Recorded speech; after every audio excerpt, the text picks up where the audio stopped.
자, 우리는 주의 움직이는 교회. 여러분 NCT 알아요? NCT? NCT. NCT 알아요? 여기 혹시 NCT 팬들이 있습니까 혹시? 저기 있다는데 민서쌤 NCT 팬이에요? 안에 들어가면 모르겠네. 자, NCT에서 도영, 마크, 해찬 요 세 명이 있는데 이 기도즈라는 모임을 만들었대요. 항상 이 모임은요 무대 올라가기 전에 이 세 명이 모여서 기도한다고 해가지고 기도즈라는 이름이 붙여졌다고 합니다. 우리 쇼츠 영상 한번 잠깐 볼까요?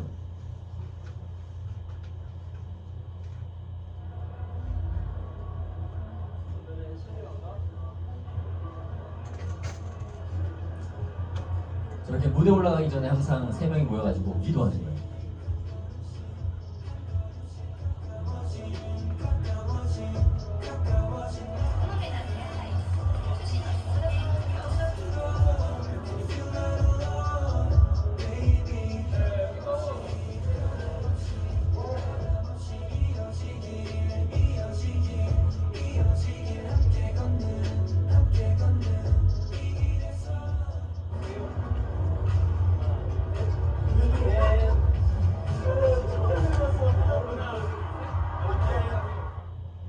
잘 봤어요? 자, 대단하죠. 이렇게 무대에 올라가기 전에 항상 기도하고 참 은혜롭습니다. 여러분 말씀에도 그런 말씀이 있는데 우리 같이 한번 읽어볼까요? 마태복음 18장 20절 준비 시작. 두세 사람이 내 이름으로 모인 곳에는 나도 그들 중에 있느니라. 우리 지금 한 4, 50명 있나? 한 40명 정도 있는데 두세 사람밖에 없다고 생각해보세요. 그러면 사람이 적으면 힘이 약해 보이고 위축될 수밖에 없습니다. 분위기상 작아질 수밖에 없다는 거죠. 근데 정말 작은 모임일지라도 하나님의 이름으로 모이면 그곳에 하나님 함께 계신다라는 거예요. 그래서 하나님의 이름으로 모인 공동체는 반드시 하나님의 역사가 있습니다. 아멘? 아멘. 우리 학교에서도 선유중, 썰크, 선유고, 제네시스, 한미고, 찬미 맞나요? 대답이 없네. 여기 소속된 사람들 한번 손 들어보세요. 썰크, 제네시스, 찬미 이렇게 소속된 사람들 학교 또 대표들 우리 유은이밖에 없나? 아무도 안 하고 있어 지금? 아 그래? 당황스럽네. 자, 우리 작은 인원일지라도 이들이 학교를 대표하고 있고 하나님의 이름으로 모인 그곳 가운데 하나님의 놀라운 역사를 반드시 일어나게 될 줄로 믿습니다. 여러분 사람은 인기가 많을수록 그 인기를 유지하기 위해서 이미지 관리라는 걸 하게 됩니다. 그래서 어떤 연예인은 이렇게 말해요. 나는 항상 팬들이 나를 지켜보고 있는 마음으로 생활한다. 연예인들 참 불쌍해요. 24시간 내내 CCTV가 달려있는 것처럼 항상 내 말과 내 행동들을 조심한다는 거죠. 요즘은 조금이라도 좀 흠이 잡힐 만한 뭔가가 생기면 다 SNS에 공개가 되는 세상이기 때문에 연예인들도 과거에 잘못한 것들 다 폭로되고 다 들통나면서 한 번에 또 날아가는 경우들도 참 많습니다. 그래서 우리들도 뭐 올리는 것도 조심해야 된다. 알겠죠? 그래서 우리는 또 생활과 말과 행동들을 조심해야 됩니다. 알겠죠? 네. 자, 여러분 미국의 빌 하이겔스라는 목사님이 이런 책을 썼어요. 아무도 없을 때 당신은 누구십니까? 혼자 있을 때의 모습이 진짜 내 모습이라는 거예요. 아무도 보지 않고 혼자 있을 때 나의 진정한 인격이 드러난다. 그리고 이런 말 합니다. 사람들은 좋은 모습만 보이려고 노력하는 경향이 있다. 하지만 진정한 나의 자아는 아무도 보지 않을 때 드러나는 나의 모습이다. 여러분 혼자 있을 때의 모습이 진짜 여러분의 모습이라는 거예요. 혼자 있는 그 모습, 은밀한 장소에서 나는 어떤 생각과 난 어떤 행동을 하고 있는가. 여러분 이 말에, 이 질문에 떳떳한 사람이 누가 있을까요? 아무도 없습니다. 아무도 보지 않더라도 나는 정직하게 행동하고 정직하게 살아가고 아무도 없더라도 하나님을 의식하면서 내 말과 내 말씀으로 하나님의 말씀으로 기도함으로 내가 살아가고 있는가? 여러분 이 말에 떳떳함을 가지고 살아가나요? 다 찔림이 있을 겁니다. 아무도 없을 때 당신은 누구십니까? 내 모습과 내 형편과 내 상황들은 어떻게 살아갑니까? 사람은요 아무도 없을 때 더 진실되고 솔직한 나의 모습들이 나타납니다. 그래서 보이지 않는 곳에서의 영적인 훈련이 보이는 삶의 열매를 만든다는 거예요. 다시요. 보이지 않는 곳에서의 영적 훈련이 보이는 삶의 열매를 만든다. 즉 누군가가 보지 않더라도 기도하고 말씀 읽고 예배하는 나의 삶의 예배가 곧 열매를 만든다는 거예요. 아까 NCT 이야기한 것도 사람들에게 잘 보이려고 했던 그런 모습들이 아니라 아무도 보지 않더라도 그 두세 명이 모여가지고 함께 무대 서기 전에 함께 기도하는 그 모습을 통해서 하나님은 영광 받으신다라는 것입니다. 오늘 말씀 한번 잠깐 볼까요? 우리 주보에도 말씀이 적혀 있어요. 솔로몬이 사람들을 대표해서 기도하는 모습이 나오는데 솔로몬이 어떻게 기도했는지 한번 좀 살펴봅시다. 우리 22절과 23절 함께 읽어보겠습니다. 시작. 솔로몬이 여호와의 제단 앞에서 이스라엘의 온 회중과 마주서서 하늘을 향하여 손을 펴고 이르되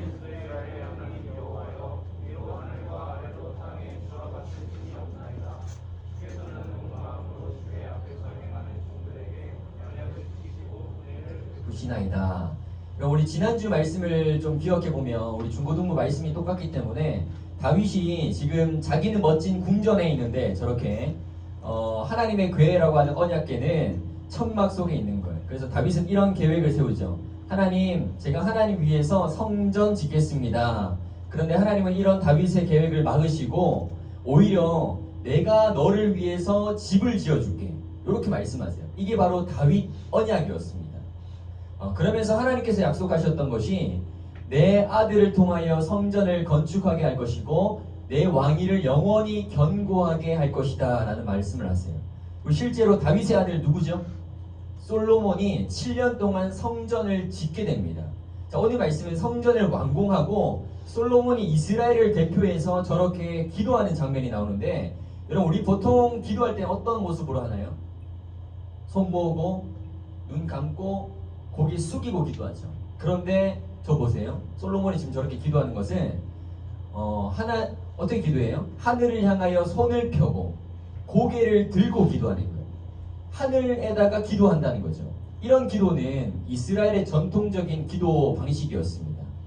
그리고 솔로몬은 기도의 대상이신 하나님께 이런 고백을 합니다. 하나님은 위로 하늘과 아래로 땅에 주와 같은 신이 없나이다 라고 기도해요. 여러분 이 당시에는 종교적으로 다신론적인 종교가 대다수였습니다. 우리가 원하는 신을 섬기고 우리가 원하는 신을 만들어서 섬기는 거예요. 그걸 네 글자로 뭐라고 하죠? 우상 숭배라고 하죠. 자, 그런데 그리고 난 뒤에 솔로몬이 어떻게 고백하냐? 솔로몬이 고백한 하나님은 어떤 하나님이었어요? 하늘과 땅에 주와 같은 신이 없나이다. 하늘과 땅에 주와 같은 신이 없나이다. 이 말은요, 유일하신 하나님, 하나님 한 분만 유일신이다. 이것을 고백하는 거예요. 그 당시에는 다신론적인 종교가 대다수였다고요. 그래서 모두가 우상 숭배하고 우리가 원하는 신을 만들어서 우리가 신을 섬기자. 이런 문화가 대다수였습니다. 그런데 솔로몬이 고백한 하나님은 어떤 분이냐? 하늘과 땅에 주와 같은 신이 없나이다. 하나님 한 분만 유일신이다 라는 거예요. 자, 여러분 솔로몬이 지금 이스라엘을 대표해서 기도했습니다. 여러분 이 말은요, 우리도 교회를 위해서, 우리도 이 나라를 위해서, 우리도 이 사람들을 향해서 대표 기도할 수 있다는 거예요. 오늘 대표 기도 우리 시영이 했는데, 시영이 어디였지? 시영이. 본인이 썼어요? 훌륭합니다.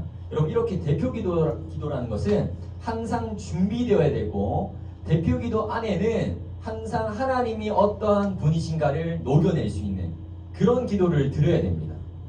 그리고 이어서 솔로몬이 이런 고백해요. 하나님, 내 아버지 다윗에게 했던 약속 반드시 지켜 주옵소서. 다윗에게 했던 그 약속들 있잖아요. 하나님께서 다윗에게 했던 그 약속들대로 그 믿음의 유산들이 그 믿음에 이어질 수 있도록 기도하는 거예요. 우리 불 끄고 반주할까요? 우리 중등부는 좀 이런 분위기인데 항상 이렇게 말씀 끝에는 우리 불 끄고 반주하면서 우리 마음을 결단하는 오늘 말씀을 가지고 결단하는 시간을 갖습니다. 오늘 읽지는 않았지만 그 열왕기상 8장의 33절부터 보면요, 솔로몬이 이렇게 기도해요. 들어보세요. 하나님, 만약에 주의 백성들이 범죄하고 다시 돌아와서 성전에서 기도한다면 그 기도 들어주세요. 오늘 말씀의 배경을 어떤 배경이죠? 솔로몬이 지금 뭘 건축했죠? 성전 건축했어요. 맞아요. 성전 건축했습니다. 그리고 난 뒤에 이어지는 말이 하나님, 우리가 잘못해서 하나님께 벌을 받고 하나님과의 관계가 끊어지더라도 우리가 성전에서 기도한다면 우리 외면하지 마시고 우리 용서해 주세요 라는 기도를 드려요. 그만큼 성전이 중요하다는 거죠. 여러분, 우리도 잘못할 수 있잖아요. 우리도 실수하고 넘어질 수 있잖아요. 그럴 때 성전이라고 하는 것은 우리가 돌아갈 수 있는 믿음의 자리가 되는 거예요. 그래서 성전은 장소와 개념의 부분들도 분명히 있겠지만 성전은 하나님과 다시 연결할 수 있는 회복의 상징입니다. 그래서 여러분들 한 주가 무너지고 좌절하고 상처받고 낙심하고 쓰러질지라도 성전에서 기도하세요. 교회에서 기도하세요. 그러면 하나님 그 말씀에, 그 기도에 응답하신다는 거예요. 그래서 성전은요, 한 주 동안 잘 살아내고 완벽한 사람이 오는 곳이 아니라 실수하고 무너지고 죄짓고 타락했지만 다시 하나님께 돌아가면 용서와 회복이 있는 곳, 그곳이 바로 성전이다라는 것입니다. 여러분, 마지막으로 성전에 대한 말씀 한 가지 읽고 마치려고 하는데, 고린도전서 3장 16절에 보면요, 우리 같이 한번 읽어볼까요? 시작. 너희는 너희가 하나님의 성전인 것과 하나님의 성령이, 여러분, 사도 바울은 분명하게 이야기합니다. 너희가 하나님의 성전이다. 우리가 하나님의 성전이다. 우리의 몸과 우리의 삶 전체가 하나님의 성전이다라는 거예요. 그래서 여러분들은 교회입니다. 교회라는 것은 이 건물을 뜻하는 것도 있겠지만 두 번째로 여러분이 교회입니다. 여러분 한 사람 한 사람이 교회로 부름받았습니다. 우리가 교회고 우리가 성전입니다. 그래서 우리는 거룩하게 살아가야 될 의무가 있습니다. 왜? 우리가 교회이기 때문에. 여러분 그 교회로서 잘 살아내고 있습니까? 여러분 한 주간 잘 살아내셨습니까? 아멘. 혹시라도 무너지고 상처받고 하나님께 만약에 범죄한 것이 있다면 이 시간 이곳에서 성전인 여러분들이, 교회인 여러분들이 이곳에서 기도했으면 좋겠습니다. 하나님 반드시 말씀하셨어요. 이곳에서 기도한다면 반드시 내가 너에게 응답하겠다. 솔로몬 그런 기도를 드렸었죠. 하나님, 우리가 범죄하더라도 우리 매번 넘어지지 않습니까? 우리 믿음의 결단을 매번 드렸지만 매번 넘어지지 않습니까? 한 주간 살아가면서 매번 쓰러지고 넘어지고 믿음의 결단대로 못 살아갈 때가 너무 많다는 거죠. 그런데 성전에서 기도한다면, 다시 성전에서 하나님 찾고 부르짖는다면 하나님 반드시 용서해 주시고 반드시 우리 기도 들어주세요 라는 기도를 한다고. 그래서 성전이, 그래서 교회라는 것이 너무나 중요합니다. 여러분 이곳에서 우리가 드리는 이 예배가 하나님 반드시 받으신다는 거예요. 그래서 우리가 이 예배를 드릴 때 하나님께 드려야 되는 거예요. 그냥 우리의 오늘도 예배에 나와가지고 그냥 한번 드리지 뭐, 그리고 가고 매번 똑같은 이 삶의 패턴이 이제는 끊어져야 됩니다. 우리가 예배 올 때도 기대하는 마음을 가지고 하나님께서 나에게 오늘도 어떤 말씀을 하실까 기대하는 마음으로 이곳에 나와야 된다는 것입니다. 여러분 그렇게 기대함을 가지고 나왔습니까? 아멘. 우리 그렇게 오늘도 그런 마음으로 나오지 못했더라도 우리 매 순간 그런 마음들은 다시 잡아야 될 것 같아요. 하나님, 내가 오늘도 하나님께 예배하러 가는데 이 마음속에 진짜 하나님을 사랑하고 진짜 하나님의 말씀을 우리가 듣는, 하나님 음성 듣는 그런 시간으로 오늘 삼아 주시옵소서. 그런 시간이 되었으면 좋겠어요. 솔로몬이 기도했듯이 성전이라고 하는 것은 아픈 사람이, 병든 사람이, 회복이 필요한 사람이, 사랑이 필요한 사람들이 다시 하나님께 나아가서 병고침 받고 용서받고 치료받고 다시 alive, 살아나는 그런 회복의 장소인 것입니다. 여러분 이곳에서 기도하는 모든 기도, 여러분들이 오늘도 기도하는 모든 기도, 그런 모든 것들이 하나님께서 받으시고 응답하십니다. 하나님은 약속하시면 반드시 이루시고 지키시는 분이에요. 꼭 반드시 기도하세요. 성전에 나와서 기도하는 건 너무나 중요합니다. 삶의 예배 아닙니까? 우리 삶 속에 일주일 동안 꼭 교회 나와야 됩니까? 라는 생각을 가질 수 있겠죠. 그런데 성전에서 기도하세요. 교회 나와서 기도하세요. 그래서 교회는 모여야 되는 거예요. 그리고 모이고 흩어져야 되는 거예요. 반드시 교회라는 것에 부흥이 있으려면 모여야 됩니다. 여러분 한번 둘러보시겠습니까? 여러분 이렇게 우리 중등부가 만약에 이런 식으로 너무 많다면 부흥했다고 느껴지지 않을까요? 우리 고등부도 마찬가지잖아요. 우리 중고등부가 사람이 많으면 사람이 그 따라 하는 건 아니겠지만 우리가 이렇게 사람이 많더라도 부흥한 느낌이 들어요. 그런데 하나님이 함께 하시면 이곳에서 성령이 함께 하시면 이 안에 놀라운 역사가 일어난다는 거예요. 여러분 성전의 은혜도 분명히 있지만 하나님을 뜨겁게 만나고 경험할 수 있는 특별한 자리가 있습니다. 그곳은 바로 수련회입니다. 수련회는 특별하게 하나님을 만날 수 있는 감동이 있고 은혜가 있습니다. 그래서 이번 수련회에서 하나님을 뜨겁게 만나기를 원합니다. 우리 같이 이 시간 기도할까요? 오늘 솔로몬이 했던 기도처럼 솔로몬은 어떻게 기도했죠? 하늘을 향해서 손을 높이 들고 하나님 들으시옵소서. 손을 높이 들고 하늘을 향해서 이 시간 기도합시다. 하나님 혹시라도 내 삶에 무너진 것이 있다면 하나님 고쳐주시옵소서. 하나님 치료하여 주시옵소서.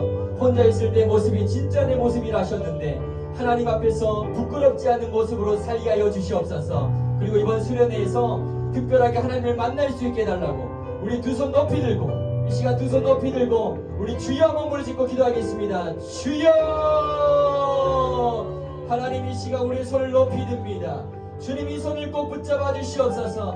사람들에게 잘 보이려고 했던 내 모습이 아니라 진실되게 하나님 앞에서 예배하는 내 모습 되게 도와주시고 오늘 말씀에서 약속하셨듯이 이 성전에서 하는 모든 기도가 하나님께 응답될 수 있도록 도와주시옵소서. 하나님 우리가 잘못하고 실수하고 범죄하더라도 다시 하나님께 돌아와서 성전에서 기도한다면 하나님 이 기도 반드시 들어와 주시옵소서. 우리를 외면하지 마시고 용서해 주시고 치료하셔서 주님과 함께 다시 한 번 더 연결할 수 있는 회복의 통로가 되게 하여 주시옵소서. 하나님 분명히 성전의 은혜도 있을지인데 수련회에서 특별한 하나님과의 만남을 기대합니다. 이번 국내 선교 통해서 하나님 마음과 뜻 알게 하시고 우리의 꿈과 비전이 하나님 원하시는 꿈이 되게 하시며 우리가 아는 그곳이 하나님의 말씀과 능력으로 회복되는 놀라운 역사가 있게 하여 주시옵소서. 하나님 준비하는 모든 손길마다 성령의 능력이 있게 하시고 합력하여 선을 이룰 수 있는 선교 사역 될 수 있도록 함께하여 주시옵소서. 하나님 우리가 기쁨으로 이 모든 것을 잘 감당할 수 있는 능력 주시고 모든 일정들 잘 조율될 수 있도록 지켜주시며 한마음 한뜻이 될 수 있도록 함께하여 주시옵소서. 아멘. 하나님 감사합니다. 우리가 주님께 이 손을 높이 듭니다. 솔로몬의 기도처럼 하나님이 이 모든 만물의 주인이시고 우리를 창조하신 유일하신 하나님 한 분임을 고백합니다. 하나님 우리의 삶 가운데 무너지고 실수하고 범죄했던 삶이 있습니까? 그럴 때 다시 이 성전에서 이 교회에서 두 손 높이 들고 기도할 수 있게 하시고 하나님을 찾고 부르짖을 때마다 하나님의 용서와 회복을 경험하는 성전 되게 하여 주시옵소서. 또한 우리가 주님의 거룩한 성전임을 고백합니다. 우리가 주님의 거룩한 교회임을 고백합니다. 하나님을 담고 있는 이 거룩한 성전 더럽히지 않게 하시고 내 몸을 깨끗하게 하시고 내 몸을 거룩하게 하시고 우리가 하는 곳곳마다 복음의 능력이 일어날 수 있도록 도우시고 인도하여 주시옵소서. 이 모든 말씀 예수님의 이름으로 기도드립니다. 아멘.